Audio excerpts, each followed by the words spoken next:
PK63 ضمني الیکشن امیدوار د دې علاقې یو عظیم سیاسي او مذهبي شخصیت جناب ثناء الله رضوي صاحب په دې وطن کې خو نور ډېرې سیاسي او مذهبي پارټیان شته دي. تاسو تحریک لبیک ولې جاین کو او تاسو تحریک لبیک یا رسول الله صلی الله علیه وسلم کله نه جاین کړی؟ بسم الله الرحمن الرحیم. تاسو لومبنۍ تپوس چې ډېرې سیاسي پارټیانې دي او تحریک لبیک تاسو ولې جاین کو؟ نو تحریک لبیک مونږ په دغه وجه باندې جاین کو چې الحمدلله کوم چې منشور دی تحریک لبیک نو هغه د حضور علیه السلام دین چې کوم دی نو دا تخت ته راوستل دي. نو بس په دغه وجه باندې مونږ تحریک لبیک جاین کو. بل د یو سیاسي پارټۍ چې کوم دی دغه منشور نه دی ما سوا د تحریک لبیک نه. نو او مونږ دا محسوسه کوو مونږ وکتل چې کوم خدمات د ختم نبوت په حوالې سره او د ناموس رسالت په حوالې سره د تحریک لبیک پاکستان دی نو یو سیاسي پارټۍ چې کوم دی هغه خدمات نشته دی. نو صرف د خولې خبرې نه وي، نه صرف دعوه وه، بلکې عملی میدان کې الحمدلله تحریک لبیک د خپلې خبرې مطابق په میدان عمل کې. نو په دغه وجه باندې موږ تحریک لبیک سره چې کوم دی انشاءالله تر مرګه پورې ملګري یو او د هغې وجه دا ده چې موږ جاین کو. بل تپوس دا و چې کله نه تاسو جاین کړی دی نو د هغې خبره دا ده چې کله تحریک لبیک پاکستان لا په مارچ وجود کې نو راغلی او غازی ملک ممتاز حسین قادری چې کله گورنر ملعون سلمان تاثیر مردار کو نو د هغې نه بعد مونږ د تحریک رهایی غازی ممتاز حسین قادری په دغه تحریک کې مونږ الحمدلله ملګري یو. په دې کې مونږ ډي چوک درنه کې مو مونږ چې کوم دی په دې کې د خپل قائد محترم جناب ډاکټر علامه محمد شفیق امینی سره شانه بشانه قدم په قدم هم آواز او هم رکاب او د هغه وخت نه چې کوم دی تقریبا دا 2016 خبره ده، د 2016 اواخر خبره ده چې مونږ په دغه تحریک کې راغلي. بیا چې تحریک لبیک یا رسول الله صلی الله علیه وسلم د غازی ممتاز حسین قادری رحمت الله تعالی علیه د شهادت نه بعد په وجود کې راغلو نو د اول وخت نه موږ په صف اول کې الحمدلله تحریک سره. هر سړی دا وایي چې د مولیانو سیاست سره څه کار دی. انشاءالله د کامیابۍ نه پس به تاسو په دې ملک او په دې علاقه کې کوم نظام راوستل غواړئ او دې نظام کې به د عوامو د فلاح لپاره څه وي؟ سیاست سره د علماو څه کار دی؟ کار خو سیاست سره هم د علماو دی. خو خبره دا ده چې علامہ اقبال رحمۃ اللہ تعالی علیہ فرمائی جدا ہو دی سیاست سے تو رہ جاتی ہے چنگیزی.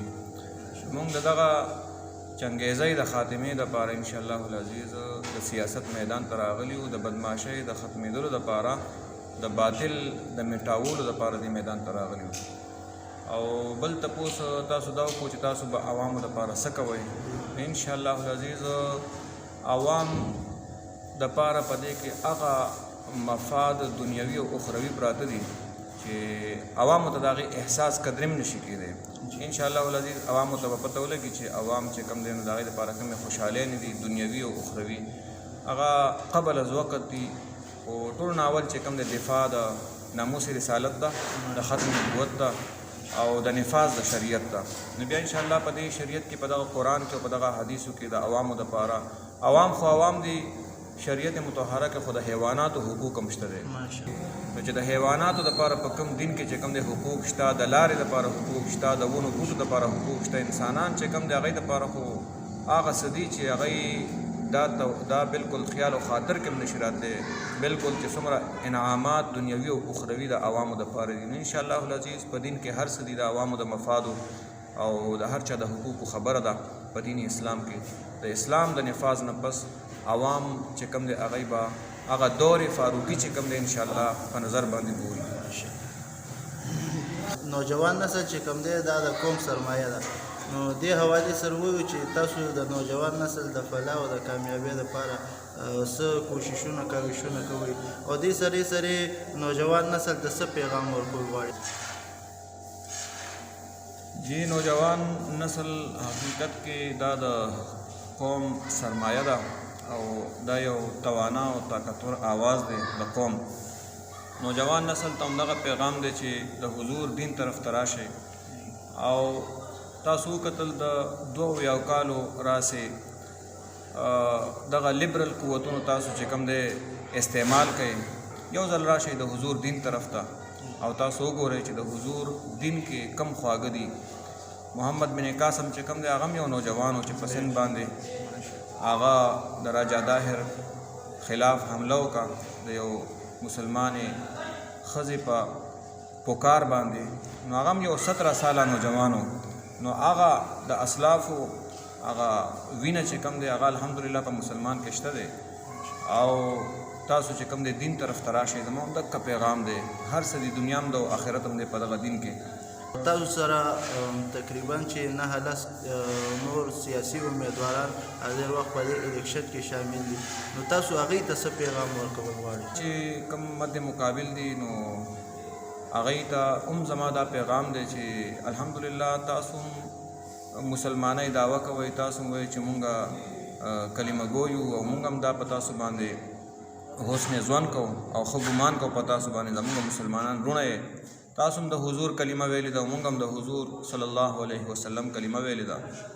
تاسو چې کوم د کومو پارټیانو کانډیډیټان یې، که هغه PPP ده، که هغه چې کوم دی ANP ده او که هغه فرض کا تحریک انصاف دی، نو ستاسو مشرانو د 2 کالو راسې چې کوم دی دغه سلسله چې کوم دی روانه ده یا چې کوم دی د دې نه کمه روانه ده، خو وښایه تاسو لیډرانو چې کوم دی څه کارکردګي ده.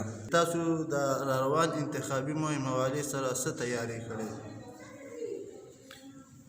تیاری خو دي زمونږ سره وسایل او اسباب هغسې نشته دی څنګه چې دغه نورو پارټیانو سره دي او کوم دغه دی، خو الحمدلله زمونږ تیاری دا دی چې مونږ هر جابر او هر ظالم ته چې کوم دی، که هغه د ملک او د قوم سره ظلم کوي، که هغه د دین اسلام سره ظلم کوي، هغوی ته مونږ په مقابله کې ولاړ یو او مونږ الحمدلله د اسلام په طاقت باندې هغوی سره جنګېږو. زمونږ تیاری دا دی چې مونږ په دغه میدان کې ډټ کر ولاړ یو انشاءالله العزیز او د اسلام په قوت باندې. زمونږ هېڅ قوت او طاقت نشته دی، د اسلام طاقت او قوت شته دی. مونږ د اسلام په قوت باندې د هغوی سره مقابله کې ولاړ یو.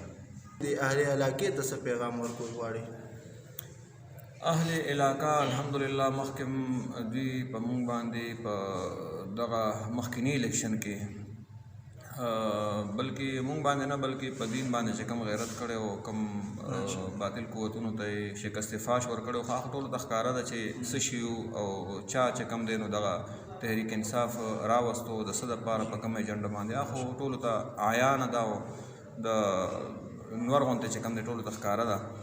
نو بهرحال مونږ کله هم دغه جړا نه ده کړې چې ګینې یاره زمونږ اوټونه غلا شوي دي یا چې کوم دی مونږ دا خبره کړې ده چې ګینې روټي کپړه مکان یا مونږ دا ویلي دي چې ووټ کو عزت دو. مونږ دا وایو چې دین اسلام او کوم چې اقدار دي او کوم د دین اسلام شاعر دي هغه د عزت اشیا دي، د عزت چې کوم دی څیزونه دي.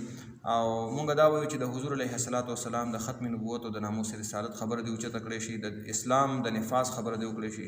مونږ هېڅ کله هم چې کوم دی دغه جړا فریاد نه دی کړی چې مونږ اوټونو باندې ډاکا غورځېدلې ده یا دا شوي دي یا هغه شوي دي.